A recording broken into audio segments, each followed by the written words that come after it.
లేకపోతే దేవాలయాన్ని పాపినయ్యాని తప్పిపోయిన కుమారుడు, నేను పాపిని, నేను నా తండ్రి వల్ల పాపము చేశాను కనుక నాకు ఇదంతా సంభవించినది అని ఖర్చు అయిపోయిన ఉన్న ధనవంతుడు కూడా ఖర్చు అయిపోయిన తర్వాత తండ్రి నీ కుమారుని నడిపించుకోవడానికి యోగ్యుని కాదు, 10 వారితో సమానంగా ఉంటాడు. తండ్రి దగ్గరికి వచ్చినప్పుడు దూరంగా ఉన్న కుమారుని చూసి కౌగిలించుకున్నాడు, వెంటనే ముద్దు పెట్టుకుని గొప్ప విధి చేయించాడు, కుమారుడిగా స్వీకరించబడ్డాడు. ఈ పాత్ర గ్రంథంలో తాను తండ్రి చేసిన యథార్థను విడిచిపెట్టి పాపంలో వెళ్ళిపోయిన ఈ మనిషి శ్రమలో ఉన్నప్పుడు ప్రార్థన చేశాడు, ప్రభువా నేను పాపినయ్యా అని బహుగా తగ్గించుకున్నాడు. ఘోరమైన పాపిని, నేను ఘోర పాపం చేశానయ్యా అని తగ్గించుకుని ప్రార్థన చేశాడు. శ్రమలలో అతన్ని విడిపించాడు. మళ్ళీ యూదా రాజ్యాన్ని తీసుకొని వచ్చి అతనికి రాజ్యాన్ని చేసి అతను రాజుగా చేశాడు. నీవు నేను దేవుని పాపం చేస్తున్నట్లయితే, దేవుని విడిచిపెట్టి దేవుని కట్టలను దేవుని వాక్యాన్ని విడిచిపెట్టి దూరంగా వెళ్ళిపోతున్నట్లయితే దైవం క్షమించినట్లే అంటే కనుక దేవుడు క్షమించడానికి సిద్ధంగా ఉన్నాడు.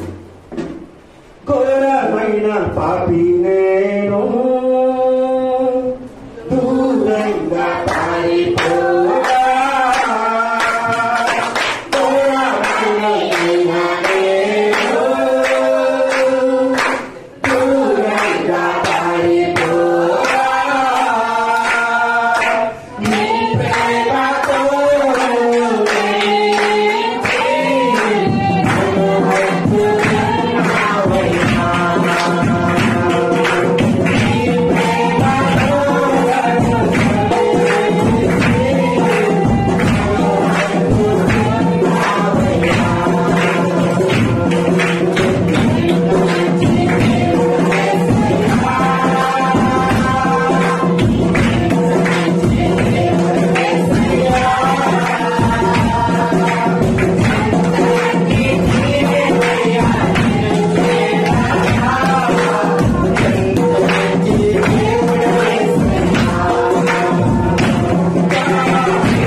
మన దోషములను పరిహరించే దేవుడు మనకుండా మనం చింతే కదా.